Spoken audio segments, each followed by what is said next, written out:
Welcome back to Uncarcerated, the podcast. I'm Justin, And I am Taj. and I'm super excited to be here today, dude.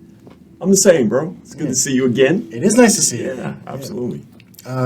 It is. We're experiencing a bit of a heat wave here in Denver because it is the middle of June. Right. Temperatures are over 100 degrees like every day. But something else is even more exciting, I think, is happening in June right now.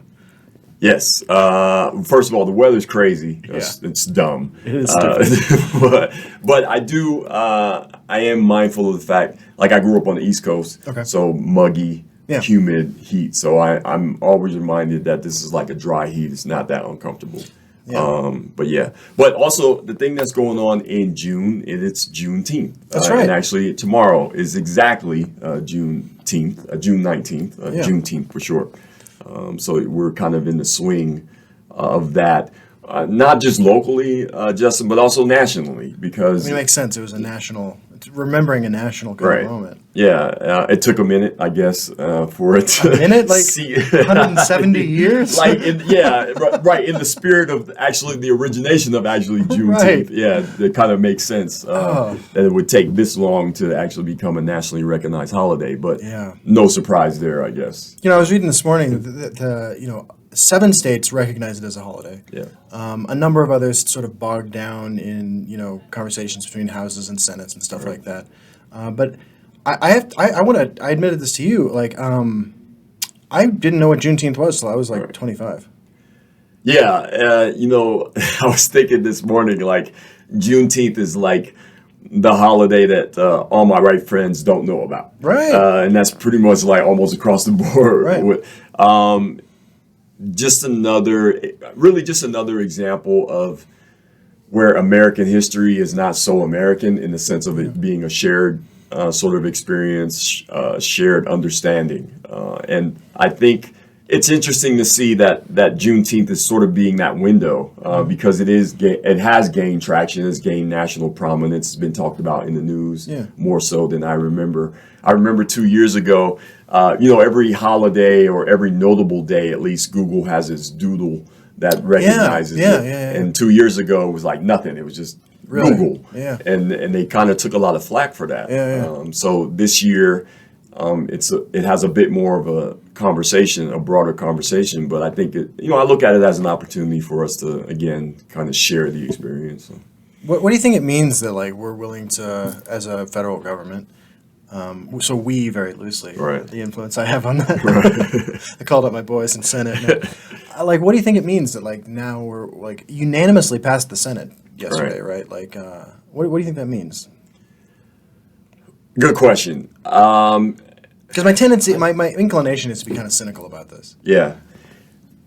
Me too, to be honest. But at the same time, look, I think since really in the past year, 2 years, where I think a lot of the Black experience is now becoming national conversation, and there's a wider door that's opened for people to get educated on Black history and the Black experience in and of itself. So I like to think, at least in the optimistic sense, that this is one more example of where now the light is shining a little bit brighter on what our history is as Americans. Because the reality is, it might be a Black thing, so to speak, but in a general sense, it is American history. It is a history that involves white people as much as Black, if not more, hell.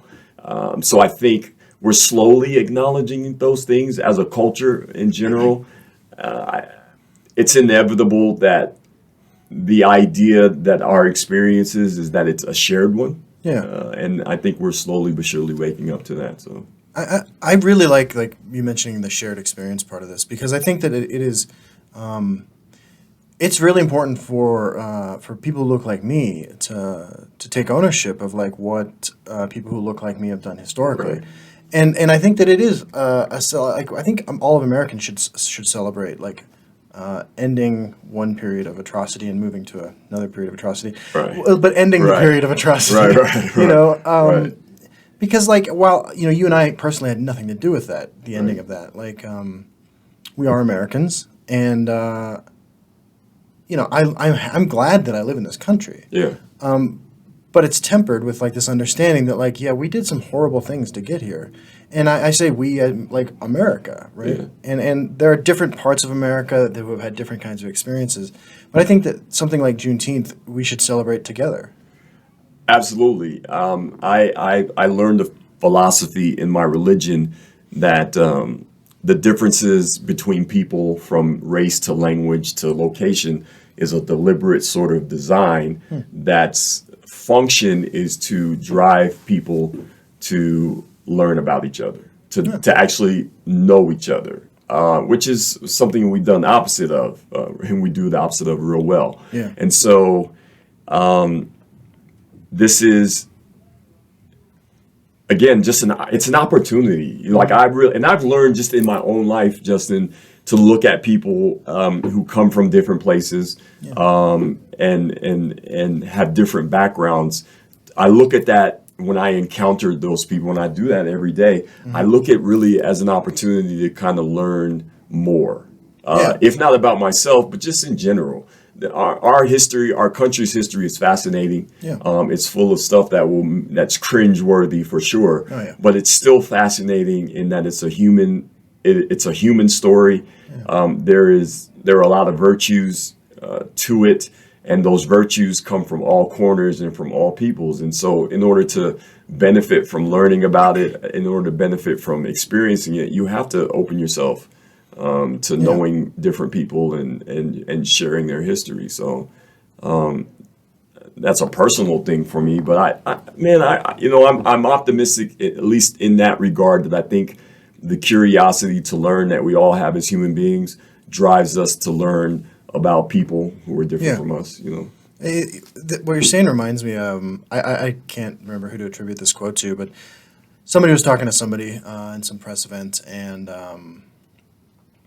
somebody made a comment about the people are more concerned about racial injustice, and the other guy goes, "No, we're just filming it now." Yeah. But I think that filming it is helping. Yeah, because it creates. It's like you're meeting people who are different. If you might not have the opportunity to do so. And you're seeing things. See, what happens is when we start seeing those things, and they reinforce what we've heard, right? And the reinforcement creates empathy. Absolutely. It creates understanding. Yeah. And then it creates, like, I think, a mutuality. You know what I mean? And so, yeah, they're right. We are filming it more, maybe not out of concern, maybe out of habit. It's easy to pull your cell phone out because we're already looking at it anyway. Yeah.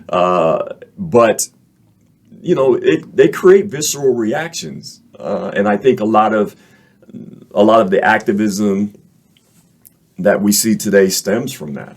Well, it reminds me that the woman who filmed the murder of George Floyd just got some kind of Pulitzer type award. Yeah, which is great in the sense of now we're recognizing what people are doing outside of sort of the norm in terms of, a Pulitzer, we would imagine it would just be for a journalistic writer and not necessarily somebody with a cell phone. Right. But actually But she was bringing reality to the masses. Right. And that's, I think, what we're getting a lot of when we film these things, when these things are filmed and we're watching them. I remember when we were talking about this before the show started, I remember expressing some shame that, like, I was raised in a household with, everything else going on, very liberal values. Right. Right? Like, very left-wing people. And it really bothered me that, like, I didn't know what Juneteenth was. Right. But I have to say, people who are, 15 now, so me, like, 21 years ago, I would almost assume that to a T they know what it is. Yeah. Oh yeah, it's much more connected. Your experience is the norm. Yeah. I'm gonna tell you that. But also, you know what? We talk about optimism.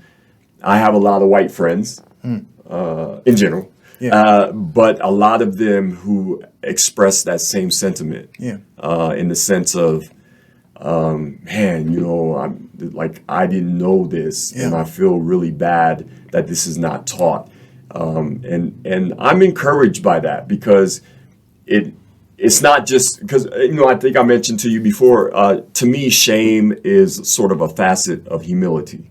right? Yeah. And which again is something I think is intrinsic to education. You don't Powerful learn motivator. anything unless you realize you don't know something. Yeah. And so that drive, I get a lot of feedback from my friends, which include questions. Yeah. Like, okay, I don't know anything about your history and your culture, Yeah. so let me ask.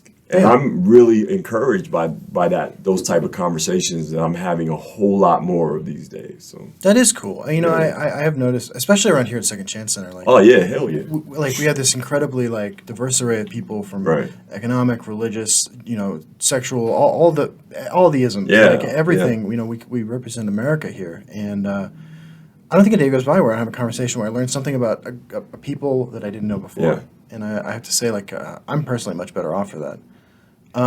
So I have a few questions about Juneteenth. Then. Let's go. So what's your earliest memory of like Juneteenth? I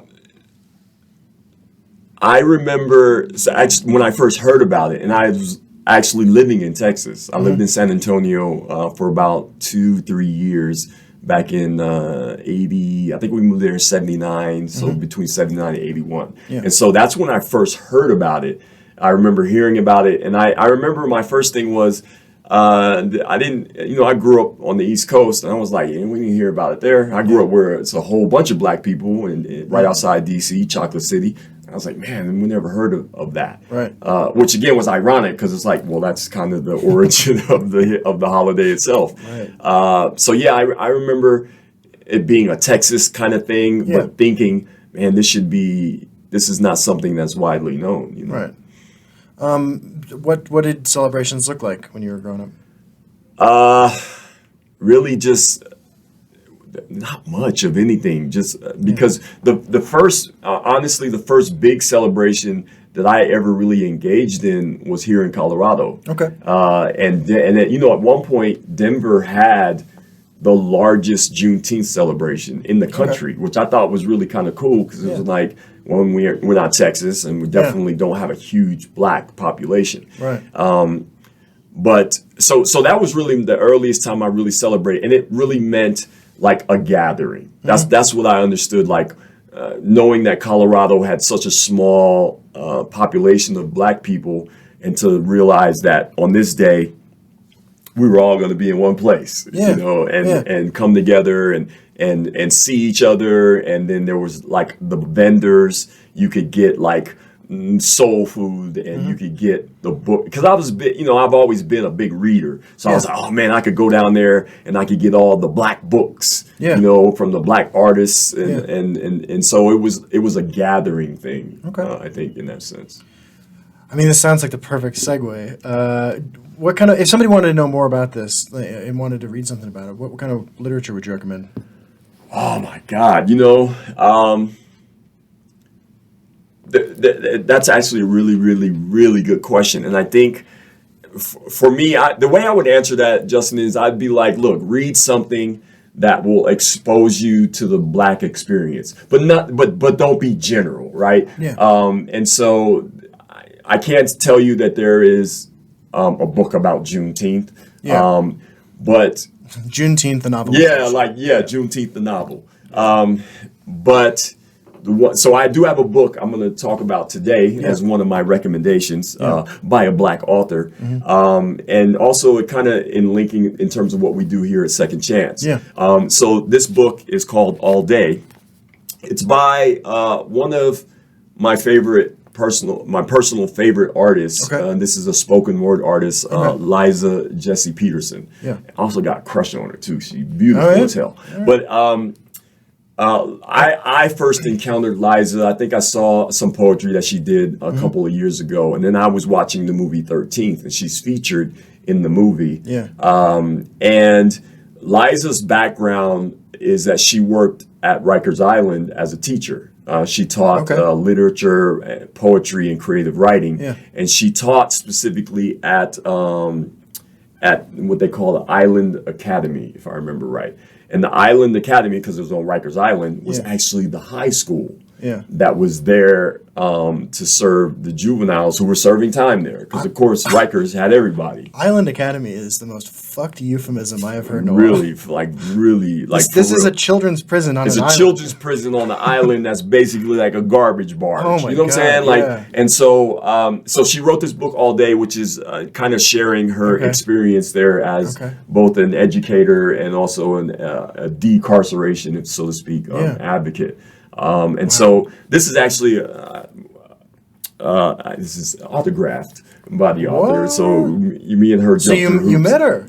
I haven't met her personally. We're actually Facebook and Instagram friends. But I was like, yo, so there's a chance. Yeah, she's been like moving into writing plays. She's a playwright. And so I was like, yo, I need to get that book. Absolutely. But more so than that, because, I do a little bit of spoken word. So we have some mutuality. Yeah. But also I was like, yo, I got to get it autographed. And so, so this is All Day by Liza Jessie Peterson. So this is my book recommendation. The thing is, too, it exposes her work, but also some of the work that obviously that you and I engage in terms of incarceration, and just it exposes the facet again of Black culture. Because obviously incarceration is a huge has an unfortunate huge footprint into our culture. But so it's an open window into that aspect, I think. So. I want to back up like 5 seconds. I think I felt like you struggling to explain the connection between incarceration and Black culture. Yeah. Like the appropriate language for that. Like. Yeah. Yeah, bro. Because to me, it's just a sad fact that incarceration in this country, first of all, occurs. We have the most incarcerated people in the world. We have the biggest prison population. Percentage-wise, too. Percentage-wise. It's not just like because there's a lot of We have Americans. a quarter of the world's incarcerated people just in our country. And then, there's always numbers within the numbers. Amongst the people that are incarcerated, half of them are Black. Which is shameful in the sense of the only way that we have such a huge Black incarcerated population is that we've gone after them. And so that's a reflection again on our culture, what we've done historically, again, tying back to Juneteenth, which, incarceration, my theory, and I think most people will agree to it after doing some research, the move and the voracious appetite for incarceration began after the Civil War ended. Absolutely. And incarceration became the answer to what they call the Black question. And this is a question that was bandied about by politicians and especially throughout the South. What do we do with these people that we just freed?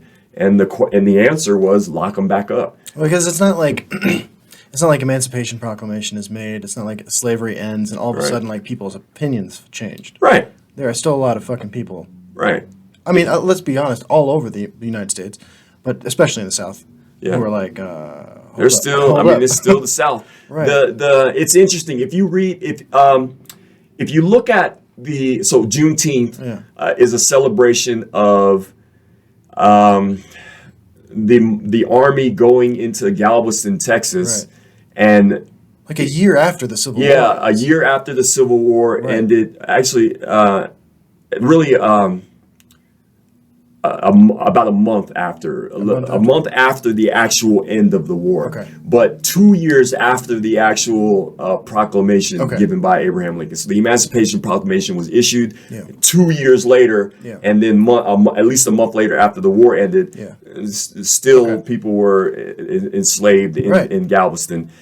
And so the army rode in, and the general of that particular brigade that went in there issued an order called Order Number 3. And Order Number 3 was basically just a proclamation saying, hey, Texas, your slaves are free. Cut this shit out. And so, but it's interesting when you read the actual wording of the order. The order does proclaim on the basis of the actual Emancipation Proclamation that slaves are free, which again, you got to look at, realize, hey, this is not the end of slavery. But in that order, it said, hey, we want you guys, now that you're free, stay home. continue working, and don't come to the military bases and hang out. Just like the way you phrased it, stay home. Like I shivered. I'm like, oh, that's not Yeah. home. Like Right, that ain't home. Yeah. Holy shit.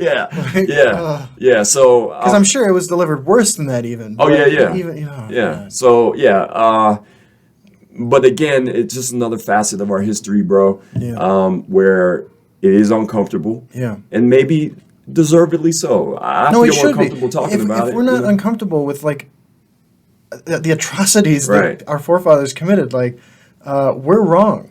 We Right. should be like Right, but we try to disconnect ourselves, right? Yeah. It wasn't me, and it wasn't my No. generation, but it goes back to, and we talk about these things all the time because Yeah. the Bible that we use here is Hassan's book. Right.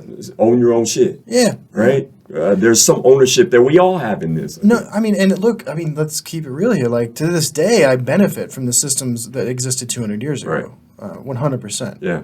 Right. That's a Well, shitty- that's it's a ownership. yeah. You know, I mean, to talk about ownership in terms of slavery, but we Yeah. do have to own our own part in Yeah. it. And we do all have a part to own Yeah. in terms of looking at the problem and then trying to solve it. Yeah, and honestly, I mean, like, not to get too far into like a call to activism, but like, if you're not like part of the solution, you're part of the problem because the system Boom. is currently broken. Bro, period. So if you're maintaining the status quo, like you are no better than those who are Right. like actively engaged in maintaining. Exactly, bro. Exactly. You hit it right on the head. So we're gonna do something new here. We're gonna start wrapping up every episode by talking about something we're grateful for. Word. We talked a little bit of this off air. I have a tendency, and I think maybe I'm not. I don't know. I'll let you speak for yourself. If I don't check myself all the time, I am a raging pit of narcissism, and Right. so like I like to remind myself. Something I got from 12-step about things I'm grateful for. Okay. And today, I gotta say, and I know this sounds cheesy as fuck, I'm really grateful to be friends with you, Taj. Word. You know, you were just talking about how important it is to know different kinds of people. And I think both our differences and our similarities have made me a better person. Right. So thanks for being part of my journey. It's my pleasure, and I want to sort of piggyback on what you said because I found you and I have a lot in common in terms of especially the way that we think, which might be scary to some, but there's some solace I take from that I'm not alone in my insanity. I want to say, and really, and honestly, I likewise am grateful for your friendship as well. Thank you, man. I'm going to add one more so that I'm not just copying you. Of course. I'm grateful for my son Yeah, absolutely. because he's a reminder. We talk about things that make us mindful. Yeah. And he certainly has made me mindful of a lot of the blessings that I've received in life, especially as of late. So I'm grateful for every time I see him. He reminds me of just how good life is, and even in the struggle, that to continue the struggle, I think, is what we're all here for. So It's beautiful, man. word. You know, your son's the first child I've ever held. Are you serious? First baby I've ever held. I wonder if it's the first one your wife has, because when they first met, oh man, that picture I took I when she's know. looking over the thing, looking at him like all evil, but she's amazing. I mean, look, she's amazing with my kid. I knew she would be. Yeah. And so, yeah, he's dope, yo. Beautiful. Well, we'll see you guys next time. Thanks. Be peaceful. Latest.